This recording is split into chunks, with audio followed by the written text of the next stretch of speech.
महात्मा गौतम बुद्ध को बौद्ध धर्म का संस्थापक कहा जाता है। उन्होंने वर्षों बोध गया के बोधि वृक्ष के नीचे बैठकर तपस्या की और इसके बाद उन्हें दिव्य ज्ञान की प्राप्ति हुई। बुद्ध ने अपने विचारों और उपदेशों से पूरे संसार को शांति और अहिंसा का मार्ग दिखाया। एक बार गौतम बुद्ध एक शहर में थे। उनके साथ कुछ शिष्य भी थे। एक दिन उनके शिष्य शहर में घूमने के लिए निकले। वे शहर में घूम ही रहे थे कि तभी शहर के कुछ लोगों ने उन्हें अपशब्द कहे। उनके बुरे शब्दों को सुनकर शिष्यों को बहुत बुरा लगा और वे वापस लौट गए। बुद्ध ने देखा कि शहर से लौटकर आए उनके सभी शिष्य बहुत क्रोध में दिखाई दे रहे हैं। उन्होंने शिष्यों से पूछा, क्या बात है? आप इतने तनाव में क्यों हैं? तभी एक शिष्य क्रोध में बोला, हमें यहां से तुरंत चलना चाहिए। जब हम बाहर शहर में घूमने गए थे तो यहां के लोगों ने बिना वजह हमें बहुत बुरा भला कहा। जिस जगह हमारा सम्मान नहीं हो वहां हमें नहीं रहना चाहिए। बुद्ध ने कहा, क्या किसी और जगह तुम अच्छे व्यवहार की अपेक्षा रखते हो?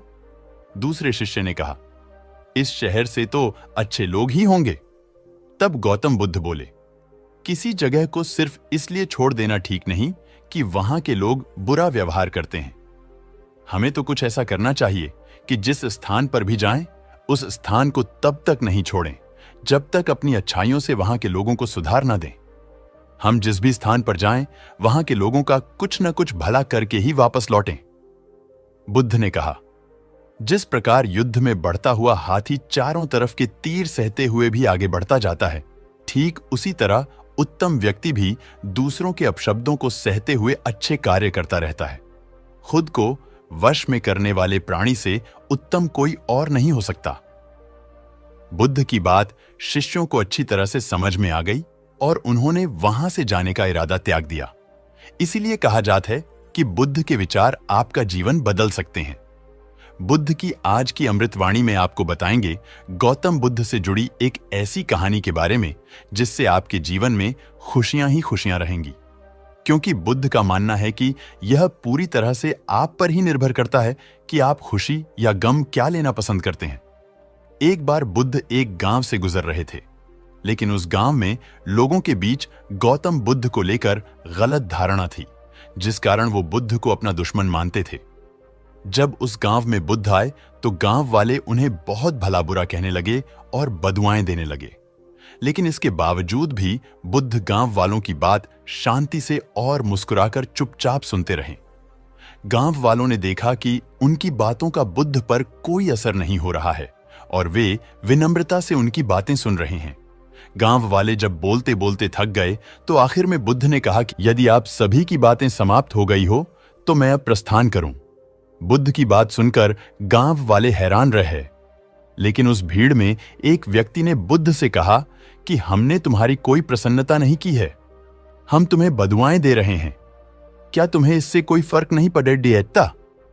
बुद्ध मुस्कुराते हुए बोले, जाओ, मैं आपकी गालियां या बद्दुओं को लेता ही नहीं। आपके द्वारा दी गई गालियों से भला मेरा क्या होगा? जब तक कि मैं आपकी गालियों को स्वीकार ही नहीं करता, इसका कोई परिणाम ही नहीं होगा। जानते हैं, कुछ दिन पहले एक व्यक्ति ने मुझे बहुत सारे उपहार दिए, लेकिन मैंने उसे लेने से मना कर दिया। जब मैं लूंगा ही नहीं तो कोई मुझे कैसे दे पाएगा? बुद्ध ने पूछा, बताइए, अगर मैंने उपहार नहीं लिया तो उपहार देने वाले व्यक्ति ने क्या किया होगा? भीड़ में से किसी ने कहा, व्यक्ति ने अपने उपहार को अपने पास रख लिया होगा। बुद्ध ने कहा, मुझे आप सब पर इसलिए दया आती है क्योंकि मैं आपकी इन गालियों को लेने में असमर्थ हूं और आपकी ये गालियां आपके पास ही रह जाएगी। भगवान गौतम बुद्ध के जीवन से जुड़ी इस कहानी से यह सीख मिलती है कि हम अक्सर अपने दुखों का कारण दूसरों को समझते हैं, लेकिन असल में यह हम पर ही निर्भर करता है कि हम वास्तव में क्या लेना चाहते हैं, खुशी या गम, उदासी या मुस्कान। यकीन मानिए, ये छोटी सी कहानी जीवन में एक बड़ा बदलाव ला सकती है। प्रत्येक व्यक्ति अपने जीवन में कुछ लक्ष्यों को निर्धारित करता है, जिससे वह अपनी योग्यता और अपनी प्रगति की परख करता है। यदि लक्ष्य हासिल नहीं होते हैं तो वह अपनी कमियों को देखता है, उसमें सुधार करता है और फिर उन लक्ष्यों को हासिल करने की कोशिश करता है। कई लोग अपने लिए लक्ष्यों को निर्धारित करते हैं और उसको पाने के लिए रणनीति भी बनाते हैं, लेकिन वे असफल होते हैं। जागरण अध्यात्म में आज हम भगवान बुद्ध से जुड़ी एक प्रेरक घटना के बारे में बता रहे हैं, जिसमें आपके लिए एक संदेश है। भगवान बुद्ध को जब ज्ञान की प्राप्ति हो गई तो फिर वे संसार को उस ज्ञान से आलोकित करने निकल पड़े। भगवान बुद्ध किसी गांव में जीवन के विभिन्न आयामों पर प्रतिदिन व्याख्यान देते। उनके प्रवचनों में जीवन का सार छिपा रहता। उनकी बातों को लोग बहुत ही गौर से सुनते थे। एक व्यक्ति बिना नागा किए उनके व्याख्यान सुनता। काफी समय बीत जाने के बाद भी उसने अपने अंदर कोई विशेष बदलाव नहीं पाया है। इससे परेशान होकर वह एक दिन बुद्ध के पास गया और बोला कि वह लंबे समय से एक अच्छा इंसान बनने के लिए उनके प्रवचनों को सुनता रहा है, लेकिन इससे उसे कोई विशेष लाभ नहीं हुआ। वह एक अच्छा इंसान नहीं बन पाया, उसमें कोई बदलाव नहीं आया है। उसकी बातों को सुनकर बुद्ध मुस्कुराए। उन्होंने उसके सामने उसके गांव का नाम, वहां तक की दूरी, वह वहां कैसे जाता है आदि जैसे प्रश्नों की झड़ी लगा दी। जब बुद्ध ने उससे कहा कि क्या वह यहां से बैठे बैठे अपने गांव पहुंच जाएगा, तो वह झुंझला गया। उसने कहा कि ऐसा तो बिल्कुल भी संभव नहीं, उसे वहां तक पहुंचने के लिए पैदल चलकर जाना ही होगा। इस पर भगवान बुद्ध ने कहा कि अब आपको अपने प्रश्न का उत्तर मिल गया होगा। यदि आपको अपने गांव का रास्ता पता है, लेकिन इस जानकारी को व्यवहार में लाए बिना वहां नहीं पहुंचा जा सकता है, उसी प्रकार यदि आपके पास ज्ञान है और आप इसको अपने जीवन में अमल में लाए बिना एक बढ़िया इंसान नहीं बन सकते। ज्ञान को अपने व्यवहार में लाना आवश्यक है। इसके लिए आपको दृढ़ निश्चय के साथ निरंतर प्रयास करना होगा। एक बार भगवान बुद्ध के एक शिष्य ने उनसे पूछा, भगवान क्या इस चट्टान से बेहतर कोई है? बुद्ध ने कहा, पत्थर से कई गुना शक्ति लोहे में होती है, इसलिए लोहा पत्थर को तोड़कर टुकड़े टुकड़े कर देता है। फिर शिष्य ने पूछा, लोहे से भी कोई चीज बेहतर होगी? बुद्ध ने पुनः कहा, क्यों नहीं, अग्नि है जो लोहे को गलाकर द्रव्य रूप में बना देती है। इस पर शिष्य ने कहा, क्या अग्नि की विकराल लपटों के सामने किसी की क्या चल सकती होगी? बुद्ध ने कहा, केवल जल है जो अग्नि को शीतल कर देता है। फिर शिष्य ने पूछा, जल से टकराने की फिर किसमें ताकत होगी? फिर बुद्ध ने समझाया, ऐसा क्यों सोचते हो वत्स, इस संसार में एक से एक शक्तिशाली है। वायु का प्रवाह जल धारा की दिशा बदल देता है। संसार का प्रत्येक प्राणी वायु के महत्व को जानता है, क्योंकि इसके बिना जीवन का महत्व ही क्या है। जब वायु ही जीवन है, फिर इससे अधिक महत्वपूर्ण वस्तु के होने का प्रश्न ही नहीं उठता, शिष्य ने कहा। अब भगवान बुद्ध को हंसी आ गई। उन्होंने कहा, मनुष्य की संकल्प शक्ति द्वारा वायु भी वश में हो जाती है। मानव की यह शक्ति ही सबसे बड़ी है। यह प्रसंग बताता है कि इस दुनिया में दृढ़ संकल्प से बढ़कर कुछ नहीं है। एक समय की बात है, भगवान बुद्ध एक शहर में प्रवचन दे रहे थे। उन्होंने प्रवचन के बाद आखिर में कहा, जागो, समय हाथ से निकला जा रहा है। इस तरह उस दिन की प्रवचन सभा समाप्त हो गई। सभा के बाद तथागत ने अपने शिष्य आनंद से कहा, थोड़ी दूर घूमकर आते हैं। आनंद भगवान बुद्ध के साथ चल दिए। अभी वे विहार के मुख्य द्वार तक ही पहुंचे थे, लेकिन वहीं पर रुक गए। प्रवचन सुनने आए लोग बाहर निकल रहे थे, इसीलिए भीड़ का माहौल था। वे दोनों भीड़ कम होने का इंतजार करने लगे। इसी बीच उस भीड़ से निकलकर एक स्त्री भगवान बुद्ध के नजदीक आई और उसने हाथ जोड़कर कहा, तथागत, मैं नर्तकी हूं। आज नगर के श्रेष्ठी के घर मेरे नृत्य का कार्यक्रम पहले से तय था, लेकिन मैं उसके बारे में भूल चुकी थी। यहां जैसे ही आपने कहा कि जागो, समय निकला जा रहा है, मुझे तुरंत इस बात की याद आई कि मुझे कार्यक्रम में जाना है। उसके बाद एक डाकू भगवान बुद्ध से मिला और उसने कहा, तथागत, मैं आपसे कोई बात छिपाऊंगा नहीं। मैं भूल गया था कि आज मुझे एक जगह डाका डालने जाना था।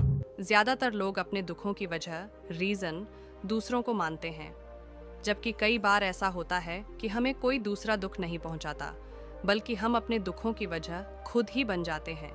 इस बात से हमें खुद को बचाना चाहिए, क्योंकि ऐसा करने से हम खुद को ही परेशान करते हैं और डिप्रेशन में चले जाते हैं। ऐसा ही एक प्रेरक प्रसंग गौतम बुद्धा का भी है, जो हमें अपने दुखों की वजह खुद को न बनने देने के लिए प्रेरित करता है। आइए जानते हैं इस प्रेरक प्रसंग के बारे में। एक बार गौतम बुद्ध नगर में घूम रहे थे।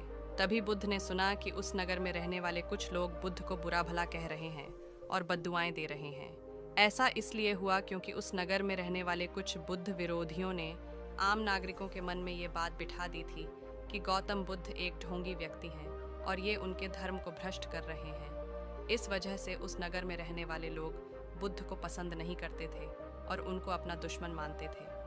गौतम बुद्ध ने जब नगरवासियों के इन उलाहनों को सुना तो वह एक कोने में शांति के साथ खड़े हो गए और उनकी बुरी बातों को आराम से सुनते रहे। इस दौरान बुद्ध ने कोई प्रतिक्रिया नहीं दी।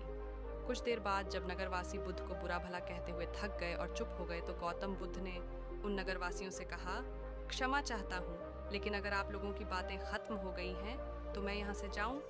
ये सुनकर उनको बुरा कहने वाले लोग बहुत आश्चर्यचकित हुए।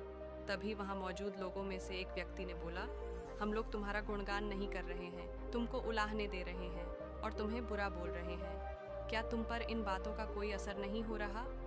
उस व्यक्ति की बात का जवाब देते हुए गौतम बुद्ध ने कहा, आप सब चाहें मुझे कितनी भी गालियां दें या कितना भी बुरा कहें, मैं इन्हें खुद पर नहीं लूंगा, क्योंकि मैं जानता हूं कि मैं कुछ गलत नहीं कर रहा। इसलिए इन बातों को जब तक मैं स्वीकार नहीं करता तब तक इनका मुझ पर कोई असर नहीं पड़े डीडीएच रहा है। गौतम बुद्ध ने आगे कहा, जब मैं इन गालियों और बुराइयों को अपने ऊपर लूंगा ही नहीं तो ये निश्चित तौर पर आपके पास ही रह जाएंगी और मुझ पर असर नहीं करेंगी। गौतम बुद्ध का ये प्रेरक प्रसंग हमें ये शिक्षा देता है और इस बात के लिए प्रेरित करता है कि जब आप गलत नहीं हैं तो किसी की गलत और नेगेटिव बातों का असर कभी भी खुद पर नहीं लेना चाहिए, क्योंकि इससे आप अपने ही दुखों की वजह खुद बन सकते हैं। गौतम बुद्ध की एक कहानी हमारा जीवन बदल सकते हैं। इन कहानियों को अपने दोस्त और मित्रों के साथ ज़रूर शेयर करें। हमारे चैनल को सब्सक्राइब करें, बुद्ध पूजा, ताकि जब भी हम वीडियो डालें आप तक सबसे पहले ये वीडियो पहुँचे। वीडियो अच्छी लगी हो तो वीडियो को लाइक और चैनल को सब्सक्राइब ज़रूर करें। फिर मैं आपको मिलता हूँ सभी को एक नए वीडियो में। तब तक सभी भाइयों को नमो बुद्धाय कमेंट में ज़रूर लिखना।